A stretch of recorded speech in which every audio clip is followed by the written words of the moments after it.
আবু সাইদের কবর জিয়ারত করার জন্য গিয়েছিলাম। তখন আমাকে একটা ছেলে আইসা পেছন দিক থেকে তার মোবাইলটা আমার সামনে এইভাবে ধরলেন। আমি খুব প্রথম বিরক্ত হলাম।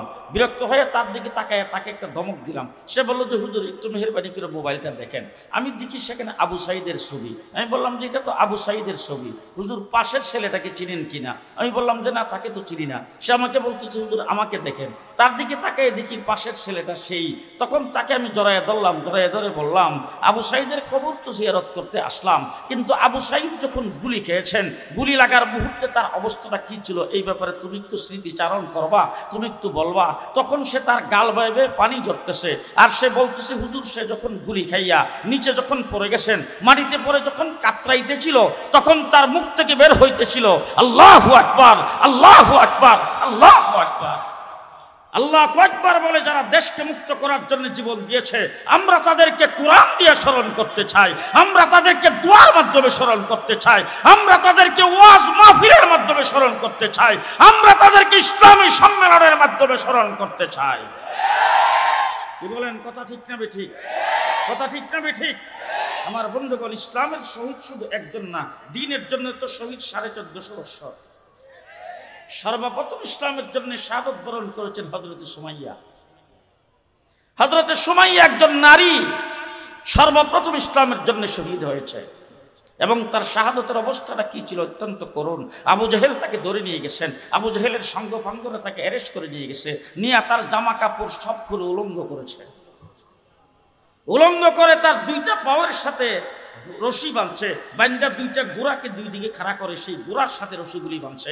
বান্দার পরে আবু জাহেল সামনে তীর নিয়ে দাঁড়াইছে, দাঁড়ায় তাকে বলতেছে দুইটা অপশন, এখন যদি তুমি বলো আমি নবী মুহাম্মদকে ত্যাগ করলাম, তাইলে তোমার রশির বান খুলে জামা কাপড় পরায়া তোমাকে সসম্মানে বিদায় দিয়ে দেব, আর যদি বলো না মুহাম্মদের দলেই আসি, তাইলে তো বুঝতেই আসো কি হবে, বলো দেখি কোনটা রাখবা কোনটা ছাড়বা।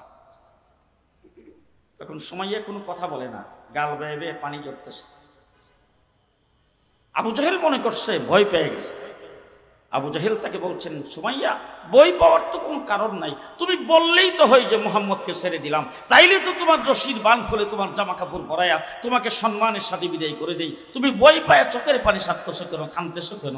তখন সুমাইয়া ডাক দিয়ে বলছেন, এই কোলাঙ্গার আবু জাহেল, নবীর দুশমন, ভালো করে শোন, তুই যে আমাকে শেষ করে দিবে, আমার যে চিহ্ন বিচ্ছিন্ন করে দিবে, আমি যে দুনিয়ার থেকে বিদায় হয়ে যাব, এই জন্য আমি চোখের পানি ছাড়তেছি না, আমার ভিতরে সামান্যতম ভয়ভীতি কিছুই কাজ করতেছে না, আমি শুধু একটা কারণে চোখের পানি ছাড়তেছি, নবী মুহাম্মদের মহব্বত আমার অন্তরে এই পরিমাণে আসে, আমি আল্লাহ পাককে বলতেছি চোখের পানি সেরে সেরে যে আল্লাহ তুমি আমাকে জীবন একটা কেন দিলা, আমাকে যদি শত শত জীবন দিতা আমি একটা একটা করে নবী মুহাম্মদের জন্য দিয়ে দিতাম। তৎকালীন সরকারের প্রধান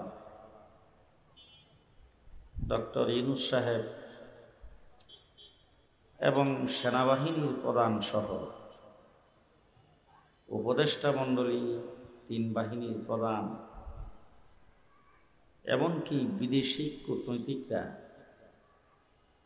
ভাষা শহীদদের স্মরণে শহীদ মিনারে গিয়েছে, ভালো কথা।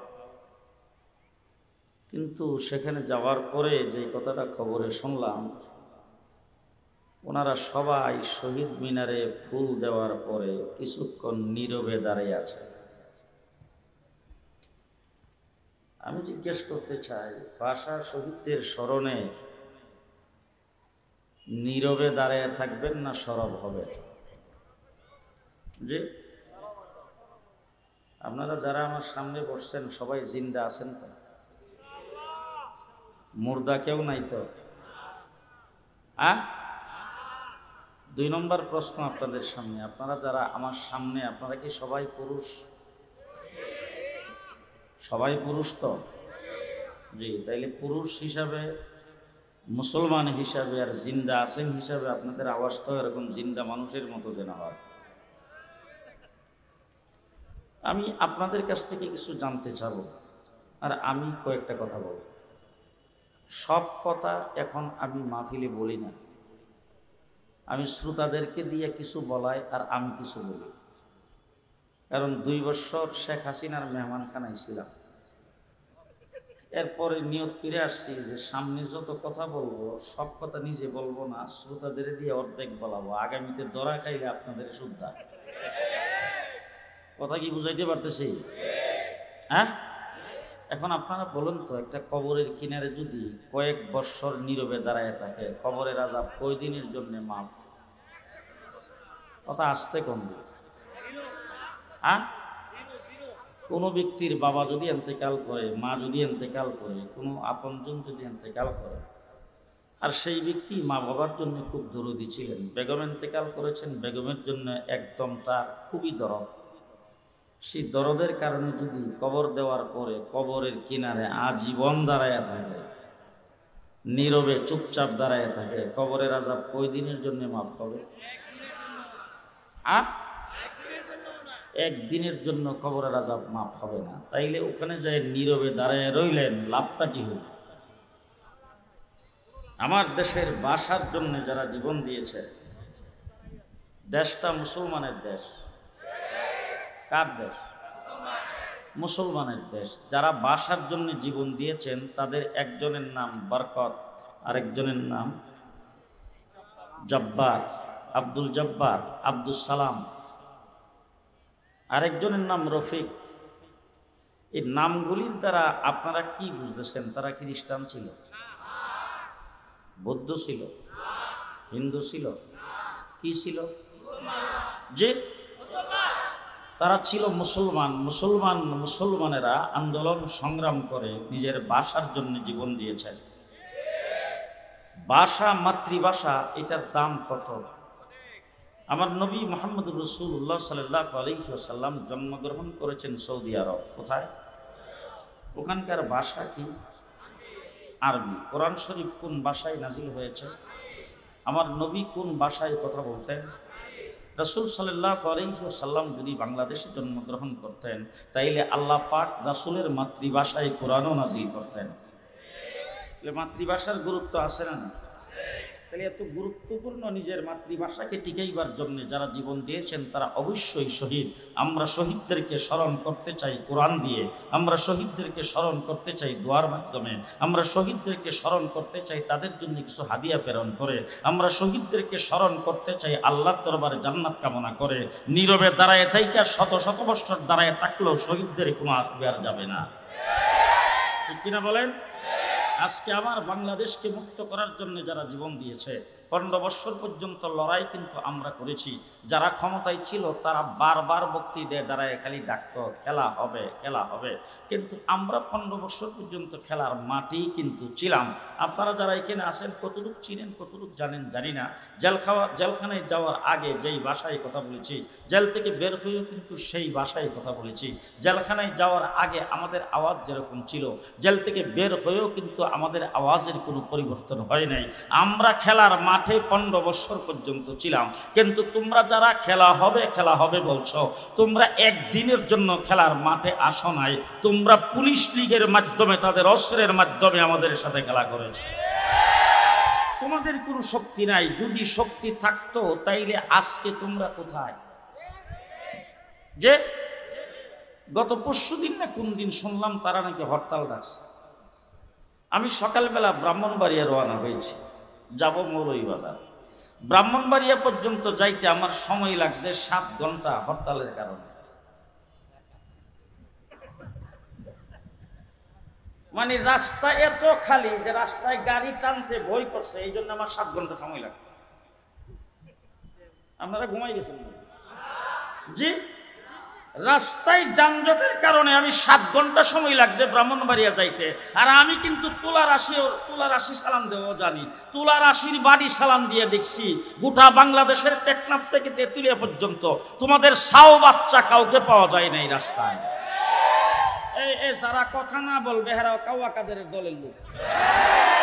চুপ করে যদি পয়সা থাকে আপনার পাশের লোকটাকে চিনবেন ভালো করে, কথা না বললে কাওয়া কাদের দলের লোক। তুলা রাশি দিয়ে তোমাদেরকে কোথাও পাওয়া যায় না। আমরা আগেও মাঠে ছিলাম, এখনো মাঠে আসি। যদি দেখতে চাও তাইলে মাঠে আসো, দেখি কত ধানে কত চাউল। আমার বাংলাদেশে যারা জুলাই আগস্টের আন্দোলন করেছেন, আবু সাইদের কবর জিয়ারত করার জন্য গিয়েছিলাম। তখন আমাকে একটা ছেলে আইসা পেছন দিক থেকে আমার তার মোবাইলটা আমার সামনে এইভাবে ধরলেন। আমি খুব প্রথম বিরক্ত হলাম, বিরক্ত হয়ে তার দিকে তাকায় তাকে একটা ধমক দিলাম। সে বললো যে হুজুর একটু মেহেরবানি করে মোবাইলটা দেখেন। আমি দেখি সেখানে আবু সাঈদের ছবি। আমি বললাম যে এটা তো আবু সাঈদের ছবি, হুজুর পাশের ছেলেটাকে চিনেন কিনা? আমি বললাম যে না, তাকে তো চিনি না। সে আমাকে বলতেছে হুজুর আমাকে দেখেন। তার দিকে তাকায় দেখি পাশের ছেলেটা সেই। তখন তাকে আমি জড়াইয়া ধরলাম, জড়াইয়া ধরে বললাম আবু সাঈদের কবর তো জিয়ারত করতে আসলাম, কিন্তু আবু সাঈদ যখন গুলি খেয়েছেন, গুলি লাগার মুহূর্তে তার অবস্থাটা কি ছিল এই ব্যাপারে তুমি একটু স্মৃতিচারণ করবা, তুমি একটু বলবা। তখন সে তার গাল বাইবে পানি ঝরতেছে, আর সে বলতেছে হুজুর সে যখন গুলি খাইয়া নিচে যখন পড়ে গেছেন, মাটিতে পড়ে যখন কাতরাইতেছিল, তখন তার মুখ থেকে বের হইতেছিল আল্লাহু আকবার, আল্লাহু আকবার, আল্লাহু আকবার। আল্লাহু আকবার বলে যারা দেশকে মুক্ত করার জন্য জীবন দিয়েছে, আমরা তাদেরকে কোরআন দিয়ে স্মরণ করতে চাই, আমরা তাদেরকে দোয়ার মাধ্যমে স্মরণ করতে চাই, আমরা তাদেরকে ওয়াজ মাহফিলের মাধ্যমে স্মরণ করতে চাই, আমরা তাদেরকে ইসলামী সম্মেলনের মাধ্যমে স্মরণ করতে চাই। কি বলেন? কথা ঠিক না বেঠিক? কথা ঠিক না বেঠিক? আমার বন্ধুগণ, ইসলামের শহীদ শুধু একজন না, দ্বীনের জন্য তো শহীদ 1450 বছর। সর্বপ্রথম ইসলামের জন্য শাহাদত বরণ করেছেন হযরতে সুমাইয়া। হযরতে সুমাইয়া একজন নারী, সর্বপ্রথম ইসলামের জন্য শহীদ হয়েছে, এবং তার শাহাদতের অবস্থাটা কি ছিল? অত্যন্ত করুণ। আবু জেহেল তাকে ধরে নিয়ে গেছেন, আবু জেহেলের সঙ্গপাঙ্গরা তাকে অ্যারেস্ট করে নিয়ে গেছে, নিয়ে তার জামা কাপড় সবগুলো উলঙ্গ করেছে। উলঙ্গ করে তার দুইটা পাওয়ের সাথে রশি বাঁধছে, বান্দা দুইটা গোড়াকে দুই দিকে খাড়া করে সেই গোড়ার সাথে রশিগুলি বাঁধছে। বান্দার পরে আবু জেহেল সামনে তীর নিয়ে দাঁড়াইছে, দাঁড়ায় তাকে বলতেছে দুইটা অপশন, এখন যদি তুমি বলো আমি নবী মুহাম্মদকে ত্যাগ করলাম, তাইলে তোমার রশির বান খুলে জামা কাপড় পরায়া তোমাকে সসম্মানে বিদায় দিয়ে দেব, আর যদি বলো না মুহাম্মদের দলেই আসি, তাইলে তো বুঝতেই আসো কি হবে, বলো দেখি কোনটা রাখবা কোনটা ছাড়বা। তখন সুমাইয়া কোনো কথা বলে না, গাল বেয়ে বেয়ে পানি ঝরতেছে। আবু জেহেল মনে করছে ভয় পেয়ে গেছে। আবু জেহেল তাকে বলছেন সুমাইয়া, বই পাওয়ার তো কোনো কারণ নাই, তুমি বললেই তো হয় যে মুহাম্মদকে ছেড়ে দিলাম, তাইলে তো তোমার রশির বান খুলে তোমার জামা কাপড় পরায়া তোমাকে সম্মানের সাথে বিদায় করে দেই, তুমি বই পায়া চোখের পানি ছাড়তেছো কেন, কাঁদতেছো কেন? তখন সুমাইয়া ডাক দিয়ে বলছেন, এই কোলাঙ্গার আবু জেহেল, নবীর দুশমন, ভালো করে শোন, আমি তুই যে আমাকে শেষ করে দিবে, আমার যে চিহ্ন বিচ্ছিন্ন করে দিবে, আমি যে দুনিয়ার থেকে বিদায় হয়ে যাব, এই জন্যে আমি চোখের পানি ছাড়তেছি না, আমার ভিতরে সামান্যতম ভয় ভীতি কিছুই কাজ করতেছে না, আমি শুধু একটা কারণে চোখের পানি ছাড়তেছি, নবী মুহাম্মদের মহব্বত আমার অন্তরে এই পরিমাণে আসে, আমি আল্লাহ পাককে বলতেছি চোখের পানি সেরে সেরে যে আল্লাহ তুমি আমাকে জীবন একটা কেন দিলা, আমাকে যদি শত শত জীবন দিতা আমি একটা একটা করে নবী মুহাম্মদের জন্য দিয়ে দিতাম। আমার ভাইরা, আমরা নবীকে কতটুকু মহব্বত করি, নবীকে কতটুকু ভালোবাসি, নবী সাল্লাল্লাহু আলাইহি সাল্লামকে কতটুকু মহব্বত করি আর কতটুকু ভালোবাসি। সাহাবায়ে কেরাম তো 313 জন বদরের যুদ্ধের মধ্যে নামছে, তাদের হাতে অস্ত্র ছিল তো? বাহ, অস্ত্র ছিল, অস্ত্র কিনবার কোনো জায়গা ছিল? তাদের হাতে অস্ত্র দেবে এমন কোন গোষ্ঠী ছিল? তাদের পক্ষে পৃথিবীতে মানববন্ধন করবে এমন কেউ ছিল? তাদের পক্ষে মিছিল করার মতো, সমর্থন করার মতো কেউ ছিল? 313 জন জীর্ণ শীর্ণ, মক্কার থেকে যারা হিজরত করে গিয়েছেন তাদের এখনো মাথা গুজাইবার জায়গা হয় নাই, তাদের পায়ের নিচে মাটি নাই, মাথার উপরে ছায়া নাই, পরনে কাপড় নাই, পেটে ভাত নাই, তাদেরকে নিয়ে রাসূল সাল্লাল্লাহু আলাইহি ওয়াসাল্লাম মক্কায় গিয়েছেন, তাদের বউ মদিনায় গিয়েছেন, তাদের বউ বাচ্চা মক্কায় রয়ে গেছে, সেই বউ বাচ্চার উপর কি নির্যাতন হচ্ছে এটাও তারা সেখানে বসে জানে না। মোবাইলের যুগ ছিল না, খবর আদান প্রদানের যুগ ছিল না, ওই অবস্থায় তারা সম্পূর্ণ নিঃস্ব, তাদের ব্যবসা বাণিজ্য, তাদের অর্থ সম্পদ, তাদের বাড়ি ঘর সব মক্কাবাসীরা দখল করে নিয়ে গেছে, একদম নিঃস্ব অবস্থায় তারা সেই জায়গায় গিয়েছেন। কিন্তু হযরত মূসা আলাইহিস সালাতু ওয়াস সালামের উম্মত সংখ্যায় 6 লাখ, কিন্তু তাদেরকে আল্লাহ পাক সুযোগ সুবিধা দিয়েছেন কত? আকাশ থেকে মান্না ওয়া সালওয়া, মুফতে খানা, গরম গরম খানা, খাবার টাইম হইলেই তাদের সামনে আসতো, আর সেই খাবার তারা খাইতো। মরুভূমি দিয়ে রওনা হয়েছে, হঠাৎ করে পানি নাই, হযরত মূসা আলাইহিস সালামকে বলছেন মূসা পানির ইন্তজাম কি? মূসা আলাইহিস সালাম হাতের লাঠি দিয়া একটা পাথরের মধ্যে আঘাত করেছেন, 12টা নহর সাথে সাথে আল্লাহ পাক জারি করে দিয়েছেন, সাগরের পারে যায় দাঁড়াইছে। হযরত মূসা আলাইহিস সালাম লাঠি দিয়া পানির মধ্যে আঘাত করেছেন, সাগরের মধ্যখান দিয়ে রাস্তা রাস্তা হয়ে গেছে। এমন সুযোগ সুবিধা পাওয়ার পরে হযরতে মূসা আলাইহিস সালামের উম্মত 6 লাখ, তাদেরকে মূসা আলাইহিস সালাম ডাক দিয়ে বললেন, ফেরাউনে আসতেছে, ফেরাউনের সাথে যুদ্ধ করা লাগবে। তারা সব বিমিল্লাহ মূসা, যদি ফেরাউনের সাথে যুদ্ধ করা লাগে তুমি আর তোমার আল্লাহ কইরো, আমরা নাই। আপনাদেরও তো বক্তব্য এটাই যে জেহাদ জেহাদ জেহাদ চাই, হুজুররা চলেন, আমরা নাই। যে আপনাদের বক্তব্যটা কি? জেহাদ জেহাদ জেহাদ চাই, হুজুররা চলেন, আমরা নাই। এটাই তো কথা নাকি? না আপনারাও আছেন? ওই যে বললাম, ওই যে কাওয়া কাদেরের দলের লোক আছে, কথা কয় না। আপনারাও আছেন তো নাকি? যে এবার শুনেন, আমরা কোন উম্মত? সংখ্যায় 313। কতজন? পেটে ভাত আছে তো? রমজান শরীফের মাস, রাত্রে সেহরি পেট ভরে খাইতে পারে নাই, ইফতার কি দিয়ে করবে সেই ব্যবস্থা নাই। হুজুর আকরাম সাল্লাল্লাহু আলাইহি ওয়াসাল্লাম আবু জাহেল যখন মদিনা আক্রমণ করতে গিয়েছে, যায় যখন ডাক দিছে খেলা হবে, আজকেও যারা ডাকতো তারাও কিন্তু আবু জাহেলের বংশধর। এই দেখেন, সবাই কথা কয় না। আজকে যারা আমাদেরকে খেলার জন্য ডাকতো এরাও কিন্তু আবু জাহেলের বংশধর। আবু জাহেলের প্রেতাত্মারাই গত 15 বছর পর্যন্ত ক্ষমতায় ছিল। জি, তুই খেলা হবে যখন ডাক দিছে আল্লাহ পাকের দরবারে, রাসূল তাকে আল্লাহ, আবু জাহেল তো মদিনাতেও শান্তিতে থাকতে দেবে না। আল্লাহ রাব্বুল আলামিন বলছেন 13টা বছর পর্যন্ত নীরবে যা সহ্য করছো, এখন আর সহ্য করা যাবে না। আক্রমণের পাল্টা আক্রমণ, আক্রমণের পাল্টা আক্রমণ। পরিষ্কার ভাষায় বলে দিয়ে যাচ্ছি, আমাদের 15টা বছর পর্যন্ত গেছে। এবার ছাত্রদের আন্দোলনে, আমাদের কুচি কাচাদের আন্দোলনে যে বিপ্লব বাংলাদেশে হয়েছে, এখন ইসলামের বিরুদ্ধে বাংলাদেশে কেউ দাঁড়াবে, আমরাও পাল্টা আক্রমণ করব। সবাই রাজি না? যে মনে থাকবে তো? ওই ভিআইপি যারা দাঁড়ায় রয়েছেন, আপনারা কোনো লাঠি দেখছেন? কোনো ভয় নাই? আসে না? আসেন আসেন আসেন। লাঠি আজকে 46 বছর হাতে আছে, 46 বছর। বাড়িটা দিকতেই নেই কাউরে, রিজার্ভ করে রাখছি, যেখানে মারার দরকার আসল জায়গায় মারব। কথা কি বুঝতে পারতেছে? জি, আমার আল্লাহ রাব্বুল আলামিন বলেন প্রস্তুত হও। বাস রাসূল সাল্লাল্লাহু আলাইহি ওয়াসাল্লাম মদিনার মসজিদে নববীতে সকলকে আহ্বান করলেন। হুজুর আকরাম সাল্লাল্লাহু আলাইহি ওয়াসাল্লামের সামনে সকল সাহাবায়ে কেরাম আসছে। আল্লাহর নবী সাহাবায়ে কেরামের সামনে সব গোড়াড়ি দিয়ে তাকাইছে। তাকাইবার মাত্র সাহাবায়ে কেরাম বুঝা গেছে রাসূল আমাদের কাছ থেকে কিছু শুনতে চাচ্ছেন। হুজুর আকরাম সাল্লাল্লাহু আলাইহি ওয়াসাল্লামের সামনে এক একজন সাহাবী দাঁড়াইতে শুরু করেছেন, আর তারা বক্তব্য রাখতে শুরু করেছেন। ও আল্লাহর হাবিব, হযরত মূসা আলাইহিস সালামের উম্মত সমস্ত সুযোগ সুবিধা পাওয়ার পরে তারা বলছিল, যুদ্ধ করা লাগলে তুমি আর তোমার আল্লাহ কইরো, আমরা নাই। আজকে আমাদের পেটে ভাত নাই, পরনে কাপড় নাই, পায়ের নিচে মাটি নাই, মাথার উপরে ছায়া নাই, আমাদের হাতে অস্ত্র দেওয়ার কেউ নাই, আমরা সম্পূর্ণ নিঃস্ব। কিন্তু আপনাকে পরিষ্কার ভাষায় বলে দিচ্ছি, যতক্ষণ আমাদের দেহের ভিতরে প্রাণ থাকবে, আপনার ডাইনে বামে সামনে পেছনে লড়াই করতেই থাকবো, লড়াই করতেই থাকবো।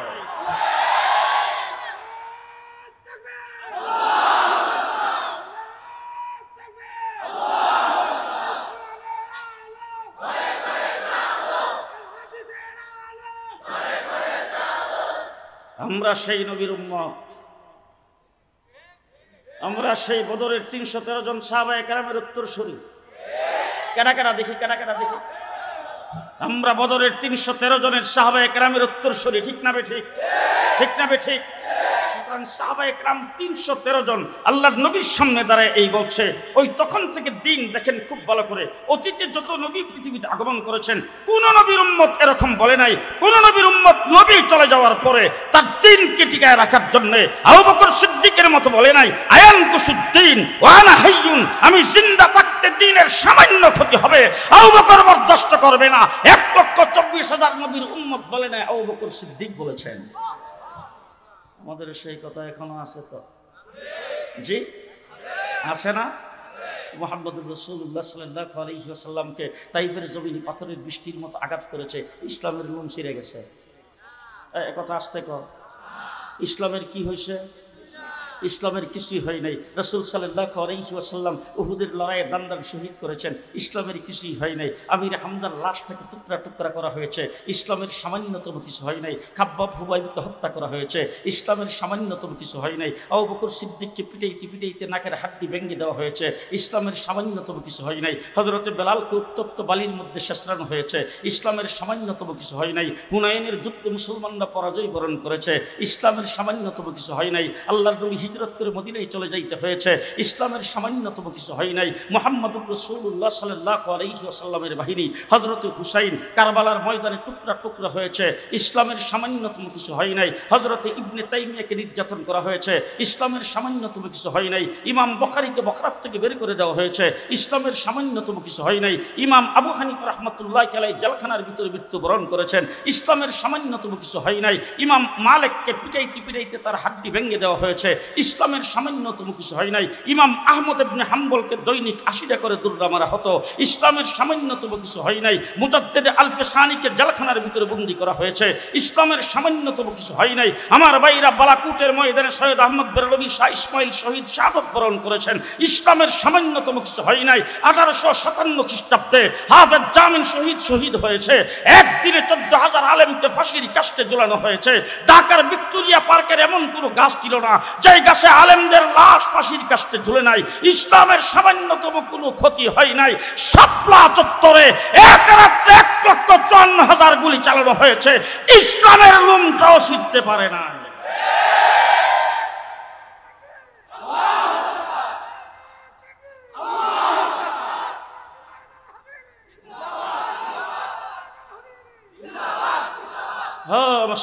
মুসলমান ভালো করে শুনে রেখেন, আজকে আমরা নবীর আশেকের দাবি করি, আশেকের স্লোগান দিই, জুসনে জুলুস বের করি, বিশ্ব আশেক বলে দাবি করি। খুব ভালো করে শুনে রেখেন, মুহাম্মদুর রাসূলুল্লাহ সাল্লাল্লাহু আলাইহি ওয়াসাল্লামের আশেক কাকে বলে? বদরের যুদ্ধের ময়দানে নামছেন হযরত আবু বকর সিদ্দিক, ইসলামের সর্বপ্রথম ব্যক্তি, উম্মতের মধ্যে 1 নম্বর ব্যক্তি। হ্যাঁ, শুধু কি আমাদের নবীর পরে? যত নবী আছে সমস্ত নবীর পরে মানুষের মধ্যে শ্রেষ্ঠ ব্যক্তিটাকে আস্তে আস্তে আস্তে আস্তে আবু বকর সিদ্দিক মুহাম্মদুর রাসূলুল্লাহ সাল্লাল্লাহু আলাইহি ওয়াসাল্লামের 1 নম্বর উম্মত। আমার রাসূল সাল্লাল্লাহু আলাইহি ওয়াসাল্লাম বলেছেন, হাসরের ময়দানে উম্মতের নাজাতের জন্য আবু বকর সিদ্দিকের আমলকে পেশ করা হবে। আবু বকর সিদ্দিক হুজুর আকরাম সাল্লাল্লাহু আলাইহি ওয়াসাল্লামের কি পরিমাণ মহব্বত করতেন যে রাসূলুল্লাহ সাল্লাল্লাহু আলাইহি ওয়াসাল্লাম মেরাজ থেকে আসছে, আয়েশা যখন মানে মক্কায় যখন এই কথাটা বলছে, আবু জাহেল পাইছে। এবার আবু জাহেল একজনকে দৌড়ে পাঠাইছে, আবু বকর সিদ্দিককে ডাক দাও, এখন যাইব কোন, কারণ এরকম অবাস্তব কথা মানসি কইতারে। তার আশেপাশে যে সমস্ত লোক ছিল তাদেরকে জিজ্ঞেস করছে, তুমি কি বাইতুল মুকাদ্দাস করে দিন? বলে জি স্যার গেছি। বলে তোমার কয়দিন লাগছে? বলে আমার গোড়াটা একটু তেজস্বী ছিল, আমার লাগছে 1.5 মাস। আরেকজনকে জিজ্ঞেস করছে, তুমি কি কোনোদিন গেছো? বলে আমি যে উটটাতে সোয়ার করছিলাম এই উটটা একটু দুর্বল ছিল, আমার লাগছে 2 মাস। তাহলে 2 মাস লাগছে তোমার লাগছে 1.5 মাস। আর হেদিকেও 1 রাত্রি আইসে ওখান থেকে। পাশের থেকে একজন তো স্যার খালি তো বাইতুল মুকাদ্দাস না আর উফলো বলবে, রাখবে না বাইতুল মুকাদ্দাসের আগে হিসাব দিয়ে আলো ডাক দাও আবু বকর সিদ্দিককে। আবু বকর সিদ্দিককে ডাইকে আনছে, আবু জাহেল ডাক দা জিগে এখন যাইবা? বলে আরে কি হয়েছে? বলে হয়েছে মানে তোমার নবী কি অবাস্তব কথা বলে দেখছো? বলে কি অবাস্তব কথা বলছে? বলে একই রাত্রে বলে বাইতুল মুকাদ্দাস যাইয়া যাবতীয় সবকিছু দেখা তারপর আবার সেখানে নবীদের ইমামতি কইরা এরপরে বলে এই রাত্রির ভিতরেই বলে ফেরত আসছে। কি অবাস্তব কথা, এত অবাস্তব কথা মানসি কইতারে? আবু বকর সিদ্দিক তুমি কথাটা শুনলা কই থেকে? বলে আরে আমি মুহাম্মদের মুখ থেকে শুনছি। আবু বকর সিদ্দিক বলে এর চাইতে অবাস্তবটা আমি বিশ্বাস করি। এরপর একটা কম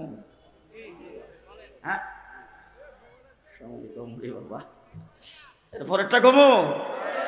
আবু বকর সিদ্দিক আল্লাহর নবীর দরবারে গেছে, আল্লাহর নবী বসাইছেন আবু বকর সিদ্দিককে। আবু বকর সিদ্দিক মাথা নিচের দিকে দিয়ে বসছে। আবু বকর, রাত্রিবেলা ঘুমিয়েছিলাম, জিবরাইল আমিন আমার কাছে আসছে, সাদাক্তা ইয়া রাসূলুল্লাহ, আমারে যদি কইতে আমি কইতাম আচ্ছা আচ্ছা, বুঝলেন না? আবু বকর সিদ্দিক সাদাকতা ইয়া রাসূলুল্লাহ, আমাকে ঘুম থেকে উঠায় হাতিমে কাবায় নিয়ে গেছে, সাদাকতা ইয়া রাসূলুল্লাহ। এরপর আমার সিনাটাকে সাফ করছে, সাদাকতা ইয়া রাসূলুল্লাহ। মাথা নিচের দিক দিয়ে কোনো প্রকার চুষেরা নাই, সাদাকতা ইয়া রাসূলুল্লাহ। এরপর আমাকে বুরাকের উপর সওয়ার করাইছে, সাদাকতা ইয়া রাসূলুল্লাহ। আমাকে সুদা নিয়ে বাইতুল মুকাদ্দাস চলে গেছে, সাদাকতা ইয়া রাসূলুল্লাহ। বাইতুল মুকাদ্দাস যাওয়ার পথে আমি 3 জায়গায় নামছি, সাদাকতা ইয়া রাসূলুল্লাহ। দুই রাকাত করে নামাজ পড়ছি, সাদাকতা ইয়া রাসূলুল্লাহ। বাইতুল মুকাদ্দাস যায় দেখি 1,24,000 নবী সেখানে আগমন করেছেন, সাদাকতা ইয়া রাসূলুল্লাহ। আমি নবীদের ইমামতি করে 2 রাকাত নামাজ পড়াইছি, সাদাকতা ইয়া রাসূলুল্লাহ। এরপরে আমাকে জিবরাইল আমিন নিয়ে উপরের দিকে উঠতে শুরু করেছেন। প্রথম আসমান, দ্বিতীয় আসমান, তৃতীয় আসমান, চতুর্থ আসমান, পঞ্চম আসমান, ষষ্ঠ আকাশ, সপ্তম আকাশ, সাদাকতা ইয়া রাসূলুল্লাহ। হযরত ইব্রাহিম আলাইহিস সালামের সঙ্গে বাইতুল মামুরে সাক্ষাৎ হয়েছে, সাদাকতা ইয়া রাসূলুল্লাহ। আমি সিদরাতুল মুনতাহার বর্ডারে গেছি, সেখানে যে জিবরাইল আমিন আর যাইতে পারে নাই, আমি সেই বর্ডার ক্রস করে সামনের দিকে গেছি, সাদাকতা ইয়া রাসূলুল্লাহ। সর্বশেষ যাই আল্লাহ পাকের সান্নিধ্যে বসছি, আল্লাহর সঙ্গে কথা বলেছি, সাদাকতা ইয়া রাসূলুল্লাহ। এরপর একটা শুনেন, ভালো করে রেডি হন। আশহাদু আন্নাকা নাবিয়্যুন হাক্কা, আশহাদু আন্নাকা নাবিয়্যুন হাক্কা। আমি সাক্ষ্য দিলাম আপনি নবী বরহক, তার মধ্যে কোনো সন্দেহ নাই। এবার নবী কি বলছে শুনবেন। হুজুর আকরাম সাল্লাল্লাহু আলাইহি ওয়াসাল্লাম বলেন, ও আবু বকর, তুমি বলছো আমি নবী বরহক, তার মধ্যে কোনো সন্দেহ নাই। আমি বলতেছি তুমি শুনো, আশহাদু আন্নাকা সিদ্দিকুন হাক্কা। আমি নবী বরহক, তুমি সিদ্দিক বরহক। আবু বকর সিদ্দিক বদরের যুদ্ধের মধ্যে নামছে। যুদ্ধের পরে তার ছেলে আব্দুর রহমান ইবনে আবু বকর বদরের যুদ্ধের সময় মুসলমান হয় নাই, পরবর্তীতে মুসলমান হয়েছে। বাপ বেটা দুইজন একসাথে বসছে, বৈশা গল্প করতেছে। ছেলে বাপের বলতেছে, আব্বা আব্বা এই যুদ্ধের ময়দানে যে আবু বকর সিদ্দিকে আর এই বদরের যুদ্ধের ময়দানে যে নামছিলাম, আমি ছিলাম আবু জাহেলের পক্ষে, আর আপনি ছিলেন বিশ্বনবীর পক্ষে। আপনিও যুদ্ধে নামছিলেন, আমিও নামছিলাম, কিন্তু যুদ্ধের ময়দানে বেশ কয়েকটা জায়গায় আমি আপনাকে একদম তলোয়ারের কাছাকাছি পাইছিলাম। যেই তলোয়ারটা হেলে আপনার গর্দানে মারমু, এমন সময় আপনার চেহারাটা দেখিয়া মায়া লেগে গেছে। বাপ তখন আপনার চেহারা দেখে মায়া লেগে গেছে, এই জন্য আব্বা আপনার গর্দানটা কাটতে পারিনি, নাহলে খুব সহজে আপনাকে কাছে পাইছিলাম। হযরত আবু বকর সিদ্দিক ডাক দেখে, বেটা আমার কাছ থেকে শুন, তুই তো আমার কাছে পাইছিলে, আমার চেহারা দেখে তোর মায়া লেগে গেছে, এই জন্য আমার গর্দান তুই কাটতে পারস নাই। আমি যদি তোর দেখতাম আর আমার পাশে যদি কোথাও পাইতাম, তুই যাই না রাখ ভালো করে, তোর চেহারা দেখি আর যাই করি, আমার মায়া সামান্যতম তোর জন্য লাগতো না। তার কারণ হলো তোর মতো ছেলের চাইতে আমি নবীকে মহব্বত সবচাইতে বেশি করি।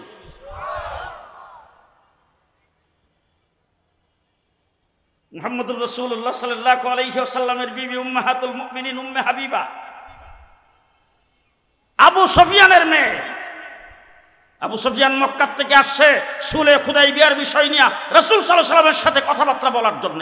আয়েশা মেয়ের জামাই, তো মেয়ের জামাই না, মেয়ে আছে যেই ঘরে, সেই ঘরে যাইতে অসুবিধা আছে। বস ওই ঘরে গেছে, যাওয়ার পরে ঘরের মধ্যে যে ওই যে খেজুরি পাতার একটা খাটিয়া ছিল, যেটার মধ্যে রাসূল সাল্লাল্লাহু আলাইহি ওয়াসাল্লাম শুইতেন, হুজুরের শরীরের মধ্যে দাগ হয়ে যেত, ওইটার মধ্যে একটা চাদর বিছানো ছিল। উম্মে হাবিবার দেখা মাত্র চাদর ঠান্ডা উড়াইয়া খালিদের মধ্যে বইতে দিছে। যখন খালিদের মধ্যে বসার কথা ইশারা করছে, তখন আবু সুফিয়ান ডাক দিয়ে, তুই এরকম কবে থেকে হইলি? আমি তোর বাবা, আমি তুই এখানে আইসি, তুই আরো এই চাদরটা থেকে আরো ভালো কোনো চাদরটাকে বিছাইয়া জায়গাটা নরম করে আমার বসতে দিবে, তুই দিয়ে আমার এখানে খালি ইয়াটের মধ্যে বসার কথা বলতেছ। উম্মে হাবিবা উঠে, আপনি বাবা হইলে কি হবে, আপনি মুশরিক, আপনার বাবার চাইতে কোটি গুণ বেশি মহব্বত আল্লাহ নবীর আমার অন্তরে। কতটুকু মহব্বত করেন রাসূলকে, কতটুকু মহব্বত করেন। শেষ কথা, শেষ বালাকুতের ময়দানে হযরত শাহ ইসমাইল শহীদ শাহাদত বরণ করেছেন।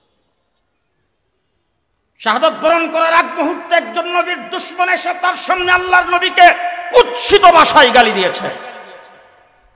গালিটা যেই মাত্র দিছে, গালিটা কানে আসার সাথে সাথে ইসমাইল শহীদ একটা বল্লম হাতে নিয়ে তাকে ডাক দিয়া বলছেন, নবীর দুশমন, খোদার কসম করে বলছি তোরে হত্যা করার আগে আমি মরব না।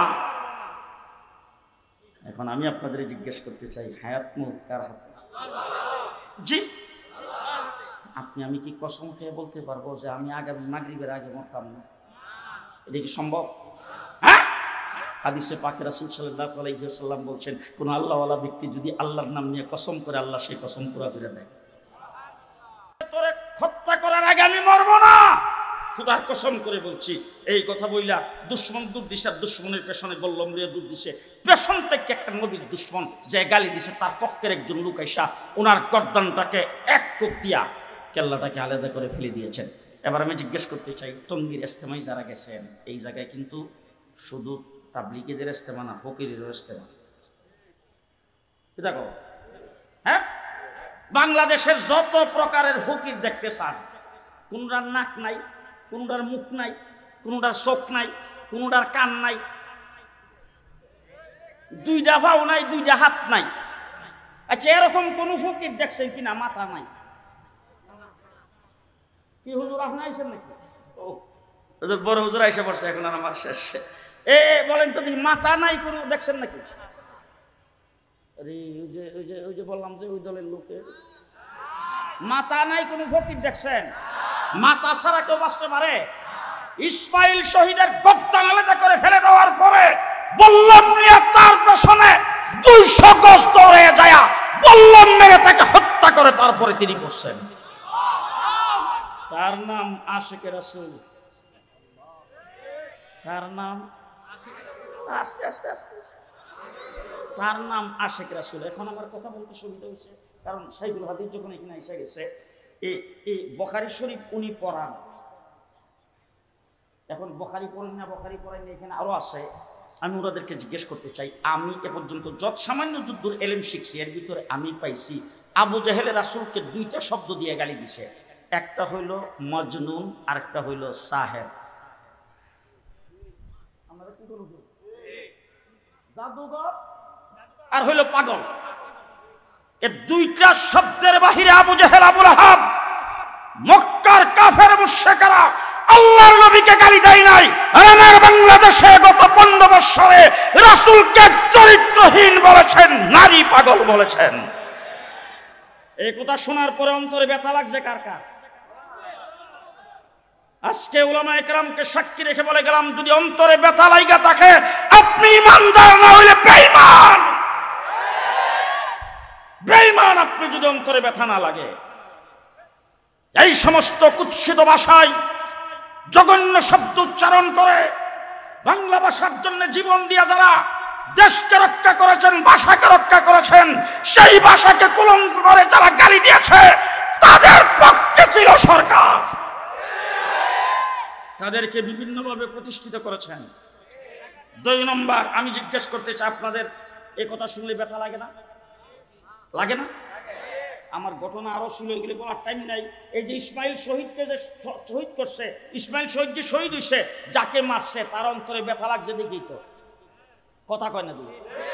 এরকম যাদের অন্তরে একটু বেশি ব্যথা লাগছে, আমরা তো হইলাম দুর্বল ইমান, শক্ত ইমান যাদের, তাদের অন্তরে ব্যথা লাগছে কিনা? ব্যথা লাগছে যে আল্লাহর নবীর মহব্বতে কেউ যায় যদি সাহাবে রাসূল যারা আল্লাহর নবীকে গালি দিয়েছেন তাদেরকে যদি হত্যা করে থাকে, তাদের উপর যদি আক্রমণ করে থাকে, নিশ্চয়ই তারা কোনো অন্যায় করে নাই, তারা রাসূল প্রেমিক। ঠিক কিনা বলেন? গত সরকার তাদের এরকম অনেককে কেস দিয়ে, মামলা দিয়ে জেলখানার ভিতরে আটকে রেখেছেন। বর্তমান বিপ্লবী সরকারকে বলতে চাই, অনতি বিলম্বে তাদের মুক্তি দিতে হবে, নতুবা মুক্তির জন্য আন্দোলন হবে।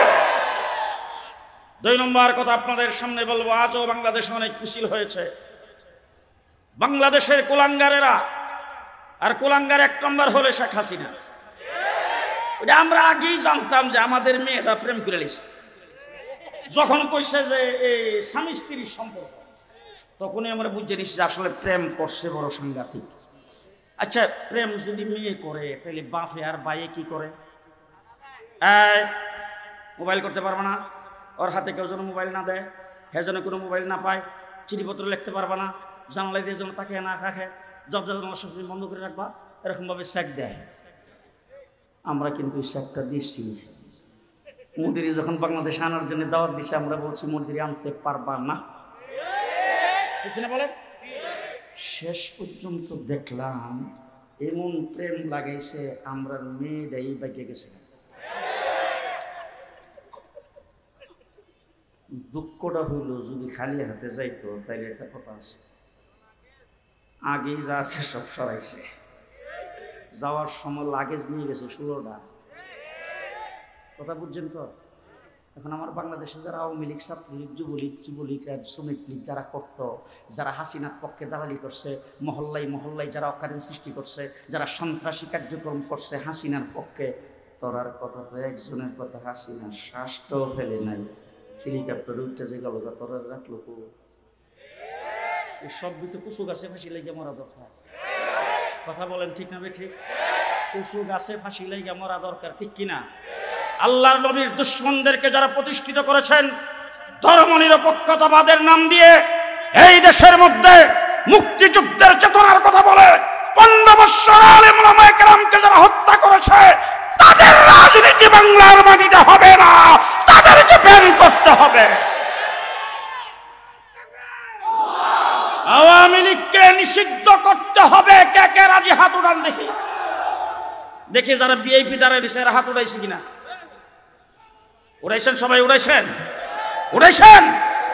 ছাত্রলীগ যদি সন্ত্রাসের দায়ে নিষিদ্ধ হয়, আমার বাংলাদেশে যদি আওয়ামী লীগ সরকারের আমলে সন্ত্রাসের দায়ে যে সমস্ত দল নিষিদ্ধ হয়েছে, এর চাইতে লক্ষ গুণ বেশি সন্ত্রাসী কার্যক্রম করেছে আওয়ামী লীগ। আজকে জাতিসংঘের বিপরীতে সেটা প্রমাণিত হয়েছে, ঠিক না ঠিক?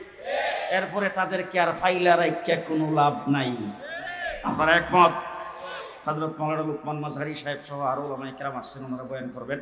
আমার যেহেতু আরো প্রোগ্রাম আছে, আজকে যারা ইন্তজাম করেছেন তারা সবাই, আমি মনে করি এরা আমার লোক, আমারে এরা এদের লোক মনে করে কিনা জানি না, তো এই তারাই আমার ইস্তেহাবাজন যারা, তারাই আজকের ইন্তজাম করেছেন। আল্লাহ পাক এদিকে ভরপুর কামিয়াবি দান করুক, আমি দোয়া করি। এবং আমি না থাকলেও আমার অন্তর, আমার রূহ আপনাদের সাথে থাকবে। আমি আপনাদের কাছ থেকে বিদায় নিচ্ছি। আসসালামু আলাইকুম ওয়া রাহমাতুল্লাহি ওয়া বারাকাতুহু।